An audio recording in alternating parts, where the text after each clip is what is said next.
దీవెన. పూర్వం ఒకప్పుడు నేపాల దేశాన్ని భద్రకుడు అనే రాజు పాలిస్తూ ఉండేవాడు.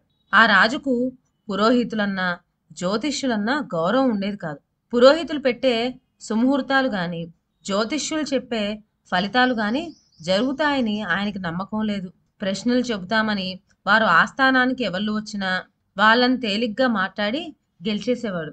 ఒకనాడు రాజు వేటకు వెళ్ళాడు. ఆయనతో కూడా మంత్రి, పురోహితుడు, సేనాధిపతి మొదలైన వాళ్ళంతా బయలుదేరారు.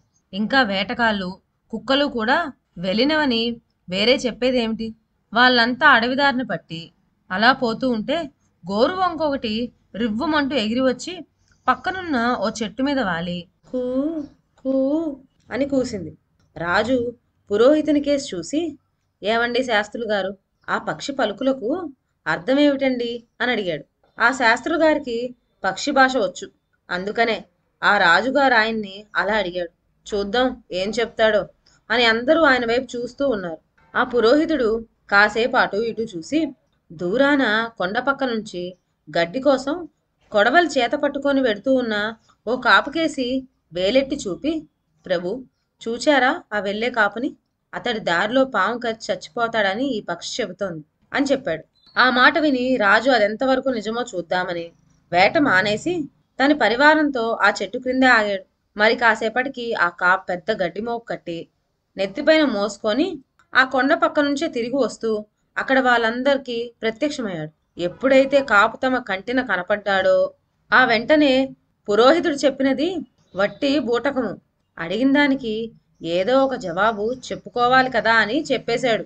కానీ వాడి మొహం, వాడికి శాస్త్రం ఏంటి తెలుసు అని రాజుగారు పరివారము తమలో తాము అనుకొని ఇక అక్కడి నుంచి వారు పురోహితుని ఇష్టం వచ్చినట్లుగా వేలాకోలం చేయడానికి ప్రారంభించారు. రాజు పురోహితుని చూసి హేళనగా నవ్వుతూ, ఏమండి శాస్త్రులు గారు, చచ్చిన వాళ్ళు ఎక్కడైనా తిరిగి రావటం విన్నారు? ఆ కాపు చచ్చిపోతాడన్నారే, చూడండి మోపుతో ఎలా వస్తున్నాడో. ఒకవేళ యమదూతలకు ఏమైనా లంచం పెట్టి చావు తప్పించుకున్నాడంటారా? లేకపోతే పెళ్ళాం పిల్లలతో చెప్పి రాలేదు, వాళ్ళతో చెప్పకుండా చచ్చిపోతే వాళ్ళ గోల పెడతారు కనుక చెప్పి వస్తాను అని మృత్యుదేవులకు నచ్చ చెప్పి వస్తున్నాడంటారా? మాట్లాడవేమయ్యా, పాము కరిచి కాదు చచ్చిపోతాడన్నావు, ఏమైందంటారు ఆ విషమంతా?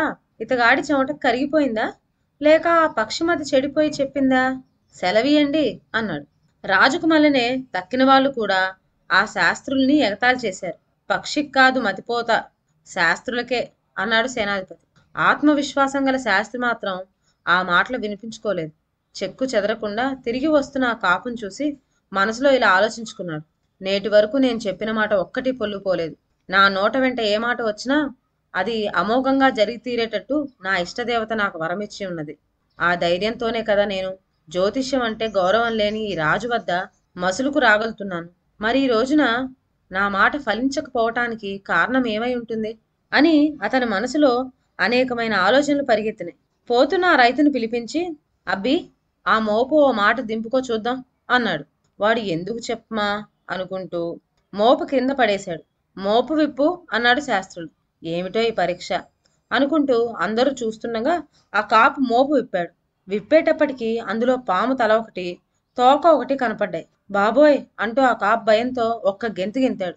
శాస్త్రి ఆ కాపుతో, భయపడుకోయ్, ఈ పాము నేను చంపడానికి వచ్చి నీ కొడవల వల్ల తెగి చచ్చిపోయిందని ధైర్యం చెప్పాడు.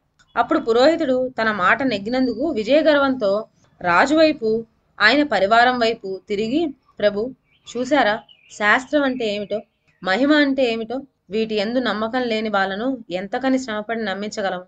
ఇప్పుడు ఏలిన వారు ప్రత్యక్షంగా పట్టుదలతో కల్లారా చూశారు గనక సరిపోయింది. లేకపోతే శాస్త్రాలకు విలువేమున్నది? ఇష్టం ఉంటే నమ్మవచ్చు, లేకుంటే మానేయవచ్చు, కానీ శాస్త్రాలను దూషించటం మాత్రం న్యాయం కాదు అని చెప్పాడు. శాస్త్రి చెప్పిన ఆ మాటలకు రాజు నిర్ఘాంతపోయాడు. రాజు తొందరపడి పురోహితుణ్ణి హేళన చేసినందుకు పశ్చాత్తాపడ్డాడు. ఆయనతో పాటు తక్కిన వాళ్ళు కూడా వెంటనే లెంపలు వేసుకున్నారు. కానీ రాజుకి వాళ్లకు కూడా ఓ సందేహం మాత్రం తీరలేదు. రాజుగారే అడిగేశారు, అయితే శాస్త్రి గారు, ఈ రోజున వీడికి గండం తప్పింది అంటే ఏదో కారణం ఉండాలి కదా, అది ఏమంటారు? ఉండాలి. వీడి రోజున గొప్ప పుణ్యం ఏదో చేసి ఉండాలి. ఏమబ్బా, ఈవేళ విశేషం ఏమన్నా జరిగిందా? పురోహితుడు అలా అడిగేటప్పటికి ఆ కాపు, బాబు, నేను గడ్డి కోసం బయలుదేరి వస్తూ ఉంటే కొండ మొన వద్ద చెట్టు కింద ఒక ముసలాయన ముక్కు మూసుకొని జపం చేసుకుంటున్నాడు.